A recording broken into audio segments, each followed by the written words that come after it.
Cette autobiographie en forme de réflexion sur la liberté, était-ce l'occasion de répondre aux attaques dont vous êtes l'objet depuis les débuts de Face à l'info sur PNU, en 2019 ?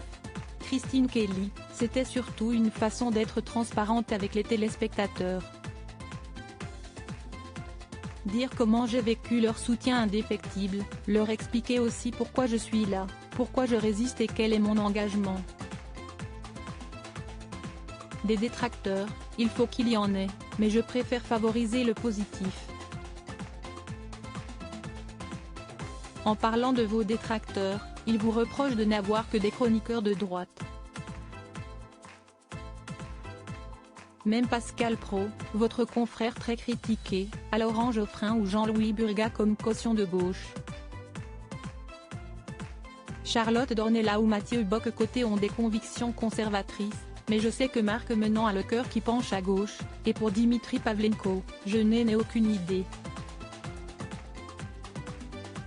De toute façon, je ne demande pas à ceux qui sont autour de la table d'avoir une position mais une réflexion, à partir de laquelle les téléspectateurs se forgent un avis.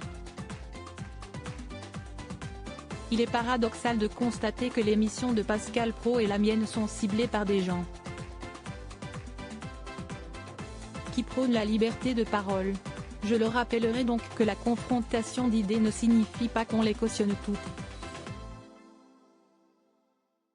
Prenons un exemple précis de ce paradoxe, quand Quotidien, TMC, vous chambre avec votre citation « On peut être français en mangeant du couscous », est-ce de la liberté d'expression ou un excès de liberté d'expression ? Si est-il tellement facile ? On prend une partie d'une phrase et hop, la personne qui la prononce devient l'exact contraire de ce qu'elle a exprimé à l'antenne. Dans cette séquence, Éric Zemmour menait une charge contre l'islam, et je lui faisais remarquer, avec une métaphore culinaire, qu'on pouvait être à la fois français et musulman. Quotidien n'a conservé que l'extrait en question, et mes propos étaient soudain imprégnés d'une ironie raciste. J'aurais pu protester mais je crois que le dédain est encore le meilleur des mépris. Les réseaux sociaux, qui ont démocratisé la parole, sont devenus des pourvoyeurs de haine. La modernité enfanterait-elle ses propres monstres ? Les réseaux sociaux sont en train de détruire la liberté d'expression en l'entraînant au-delà des limites de la loi. Pourtant, je me suis battue pour Facebook et Twitter quand j'étais au CSA. Aujourd'hui, je me demande si j'ai bien fait quand je vois l'arme à double tranchant qu'ils sont devenus. Il est urgent de redéfinir les contours de la liberté d'expression. Sans Éric Zemmour dans Face à l'info, vous ne seriez pas aujourd'hui sous protection policière après avoir été menacé de décapitation.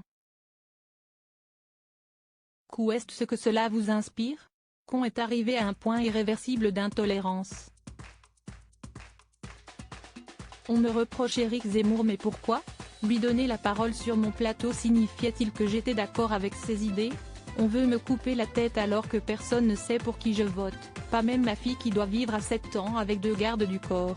Le comble, dans cette affaire, si est-il que l'homme, jugé en septembre prochain, note de la rédaction, qu'il m'a longtemps harcelé puis menacé de mort est noir. Il me voit comme une traîtresse à ma couleur de peau.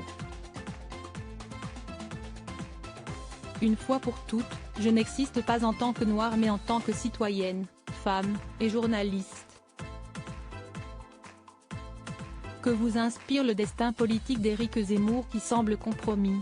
Précisons que cela ne fait que 8 mois qu'il est entré en politique. Il a tout un chemin devant lui, surtout quand on se rappelle que Jean-Luc Mélenchon ne faisait que 8% aux législatives de 2012. Éric a fait savoir qu'il ne reviendra pas sur PNU, ce qui ne me surprend pas. Je pense qu'il a définitivement tourné la page du journalisme.